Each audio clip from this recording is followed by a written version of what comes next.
With the Skywalker saga concluded once again, one does have to question the direction the Star Wars franchise is headed in. Unlike other major film franchises which have been imbued with a sense of linearity, that is to say the films, television series and other multimedia properties have a strict sense of chronological progression, the ancillary Star Wars media projects in development feel somewhat aimless, and an argument could be made cynically that they may fail to offer any meaningful development to the story world besides simply plugging gaps left by the main 9 films. Indeed, a slew of new Star Wars projects were recently revealed to be in development, most of which taking the form of limited or regular series on Disney+, and none of which appear to advance the story chronologically past the events of The Rise of Skywalker. A lot of the new series look as though they will develop the period of time set between The Return of the Jedi and The Force Awakens, much like The Mandalorian, which served as a prototype for the Disney Plus format. The issue with setting new stories in this time period, or indeed any time period prior to the events of The Rise of Skywalker, is that we now know how the story at large ends. Disney's other major franchise, the Marvel Cinematic Universe, has taken the opposite approach. Aside from a few extraneous examples like 2019's Captain Marvel and the newly released Black Widow film, all the new movies and shows follow on from the previous works sequentially. Spider-Man Far From Home, WandaVision, and The Falcon and the Winter Soldier were all set after the events of Avengers Endgame, and therefore advanced the story beyond that point. So why then has Star Wars taken the opposite approach?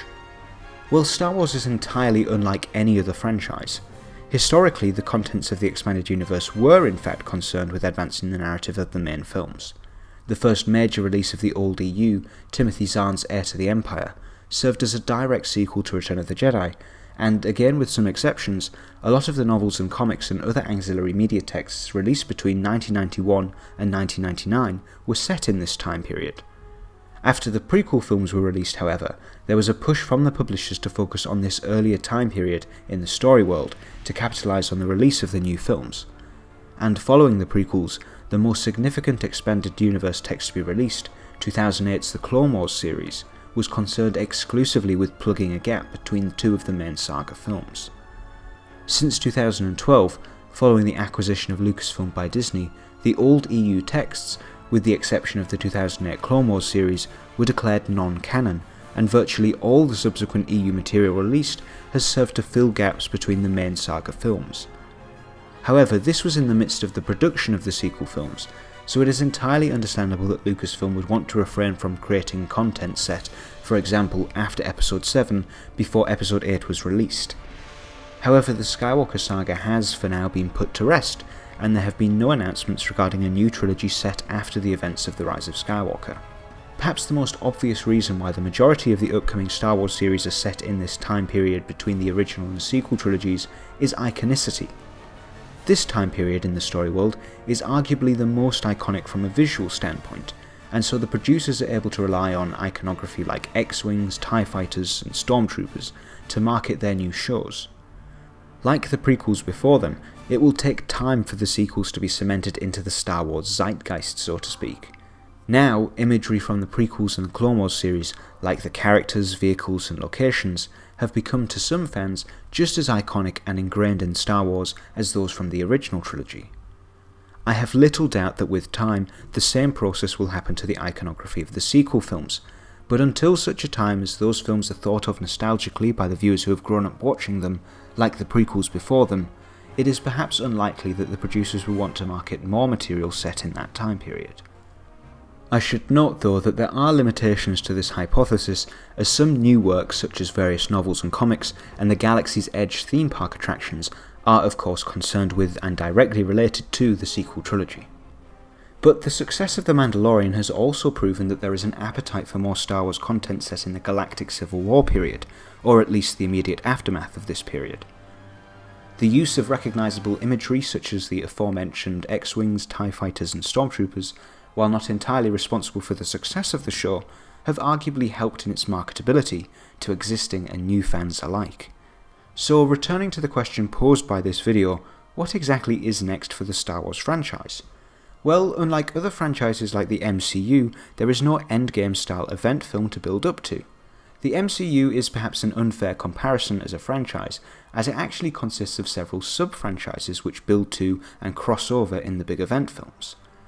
Star Wars has no such sub-franchises, and instead consists of one main series, the Skywalker Saga, and then all other new canon media texts produced support those main films, but rarely advance the narrative in their own way. Even some of the most prominent and widely known EU texts, the two anthology films Rogue One and Solo, and the 2008 Clone Wars series, exist simply to develop existing characters or events established in these main films. The Mandalorian is perhaps the first mainstream canon EU text which does not directly develop the events of the films, although an argument could be made that even that show, as of the events of the second series, now exists primarily to support events and characters established in the main films. But in this regard there is nothing for the new films, series, books, comics, games and other auxiliary texts to build towards. How then can the producers successfully retain the attention of fans in an ever more competitive world of media content consumption? Well, simply put, the idea of a film franchise setting up and following through with an endgame style climax is a relatively new concept, and film franchises of the past were much more linear and each sequel will be relatively self-contained, barring perhaps a few setups for subsequent sequels. The original Star Wars trilogy is somewhat emblematic of this structure, with A New Hope only ever conceived as a standalone film. And indeed the MCU-style climax after 10 years of build-up has arguably only happened successfully once. Other studios attempted to imitate their success, like Warner Bros. DC Extended Universe and Monsterverse, or Universal's Dark Universe, but only Marvel truly built up their cinematic universe and were able to sustain hype before and after their crescendo with Avengers Endgame. There were some hints that Lucasfilm would aim for a similar build-up style release format back when they were first purchased by Disney, with anthology films planned far beyond the two that were actually released, and additional trilogies like those written by David Benioff and D.B. Weiss and Rian Johnson, which have, as of the time of writing, stalled their development entirely. However, since the failed commercial reception to Solo and the apparent success of The Mandalorian on Disney+, Lucasfilm's priorities have shifted almost entirely to the streaming platform, with only 2 theatrical feature films in active development, those being Patty Jenkins' Rogue Squadron and the as yet unnamed Taika Waititi project. So the question remains, does the Star Wars franchise have to actually build towards a story event in order to stay relevant like the Marvel Cinematic Universe? I would argue that no, it does not, and it has never needed such a narrative momentum to maintain its status as a cultural icon. Looking at both the old expanded universe pre-Disney and the new canon, the auxiliary Star Wars media texts have always featured an eclectic mix of characters, settings and time periods, and the fans have always been receptive to such texts, despite many of them simply plugging the gaps and not offering any narrative advancement. As mentioned, not a single Star Wars project announced serves to further the narrative in a chronological sense, all simply offer more stories set in between various time periods, featuring both new and returning characters. One of the most hyped Star Wars projects is the Kenobi Miniseries, despite the fact that we've already seen the majority of Obi-Wan's story and character arc played out in the prequel and original trilogies. So while stories like these are still able to generate a massive amount of hype, and Lucasfilm can rely on this pre-existing iconography to draw in an audience, there is little incentive for them to advance the story post-Rise of Skywalker. The future of the Star Wars franchise, then, ironically lies in the past of the story world. However, this approach of throwing lots of different ideas to the wall and seeing what sticks is not necessarily a hindrance, and of course historically is what the Star Wars franchise has always done.